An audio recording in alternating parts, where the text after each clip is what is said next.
Tripoli. Libya says it may stop cooperating with the European Union on illegal immigration unless the EU stops encouraging the protests. A doctor in Benghazi has told us that at least 300 young men have been treated, many with heavy machine gun wounds.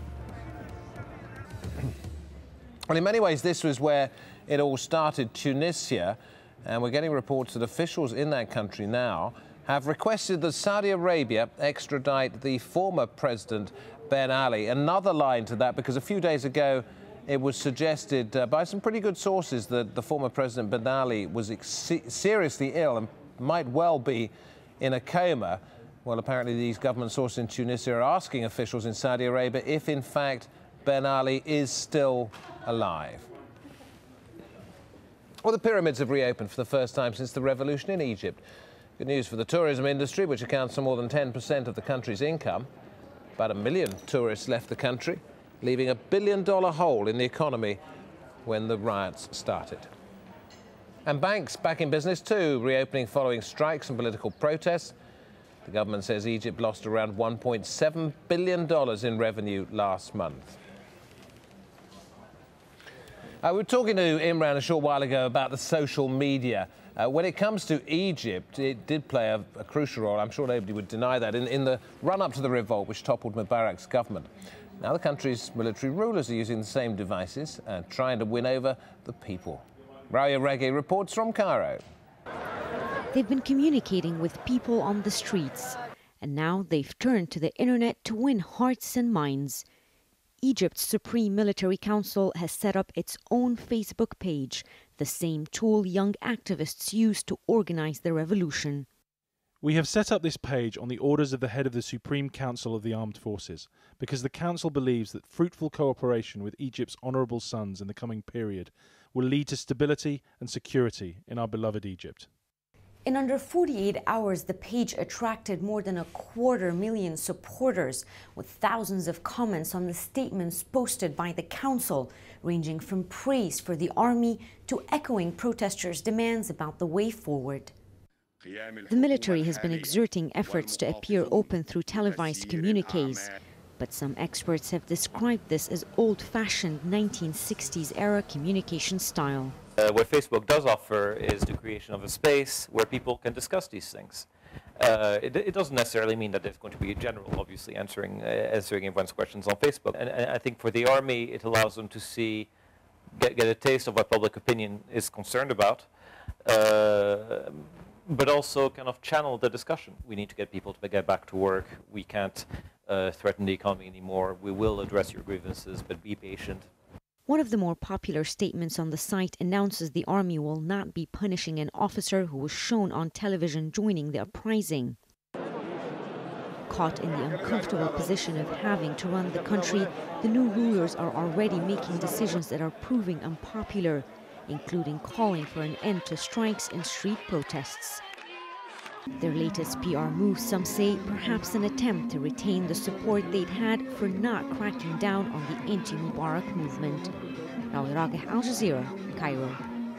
Fascinating to see that. I'm going to talk to Imran in just a moment at our web desk about whether this is the first time a government in the Arab world has done something like this. But I was reminded, looking at those pictures, of the fact that P.J. Crowley, the man you often see standing up and talking on behalf of Hillary Clinton at the State Department, well, he uses Twitter quite a lot and sending out a lot of tweets during the course of the Egyptian protests. And he sent out one saying, release those people from AlJazeera, because some of our people have been pulled off the streets. And lo and behold, pretty soon after he did that, it actually happened. But Imran, you know, it's interesting to see. I mean, and this is what a revolution's about, isn't it? You know, people change, they evolve. Absolutely, and what we've seen there in Egypt is a new revolution that the government are using there. Now, you've got to remember that during the Egypt revolution, the internet there was cut down by about 90%. 90% of the internet just simply disappeared almost overnight. The Egyptian government used the lessons from Tunisia to try and say, well, you know what, these Facebook pages, these tweets, these YouTube videos aren't helping our cause. Of course, they help the protesters' cause in getting everything and getting all those people into Tahrir Square. So Libya next, and now what Libya is doing is a complete ban on the internet. As much as they can, they are trying to stop any information getting out, but that's not stopping the protesters. The protesters are actually getting retro. They're using landlines to get the information out to us here at Al Jazeera and to expat Libyans who are blogging their reports. Let's go to Twitter next. Now, these are all impossible to independently confirm, but they are the only source of information coming out of Libya. Now, Arizona says all protesters in Zawiya, that's a town in Libya, burning Gaddafi's house. Libya, yeah, Libya, with this on those reports of fire on protesters. Mercenaries are attacking us in Libya. They have no mercy on our people. They're not Libyans, no mercy. Spread the word, please. And militant news with this. Yes, the barracks in Birka, another place in Libya, has fallen. It could be the turning point. Defeat in Benghazi could have meant defeat of the revolution. Now, to get around those curbs on the internet in Libya, Google has launched a service where anyone in that country can phone a landline and leave a message. And that message will be directly transcribed into a tweet. The news about this service is spreading. The numbers are on your screen right now. Of course, we're going to monitor those tweets as they come in. Now, the curbs on media freedom mean picture from Libya is very, very difficult to get out. But some very enterprising protesters have managed to stream live pictures by using a webcam. Now, they're using live stream to upload it. The quality's bad, the live feed intermittent. These pictures were recorded in the last few hours, but it does go to show you how determined Libyan protesters are to show the world their plight. Back to Twitter now. In Iran, rallies have been stopped, yet some are determined to bring about change. And in the last few hours, clashes have broken out between protesters and security formers. Stop Ahmadi has this report on one person allegedly killed in those clashes, unconfirmed. One woman killed and a woman attacked with chains and wire cables by the Basij in Rasht. Shirin Sadegh with this post about an hour ago. It's 8:30 p.m. in Iran right now, and people are still in the streets. And Free Iran says this: people are defending themselves by hurling rocks, while chants are also heard from Keshavarz Boulevard. And on the subject of demonstrations, this video is just dropped on YouTube. It's from Tehran on Sunday, and they chant death to the dictator.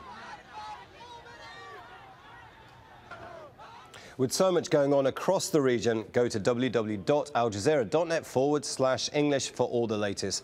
There you can see all the latest video, eyewitness reports, analysis and reporting from some of the best in the business. That's it from the web desk. Back to you.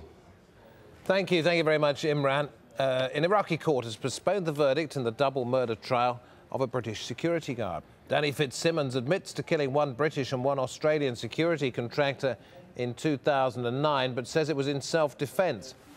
He faces the death penalty if found guilty. The court's adjourned to investigate whether he's suffering from post-traumatic stress disorder. The Afghan President, Hamid Karzai, is accusing NATO troops of killing more than 50 civilians in the eastern province of Kunar. NATO's investigating the claims. 64 non-combat personnel are believed to have died, and among them women and children. Sue Turton has more from Afghanistan. A joint 4-day operation had been launched by ISAF forces and the Afghan National Army on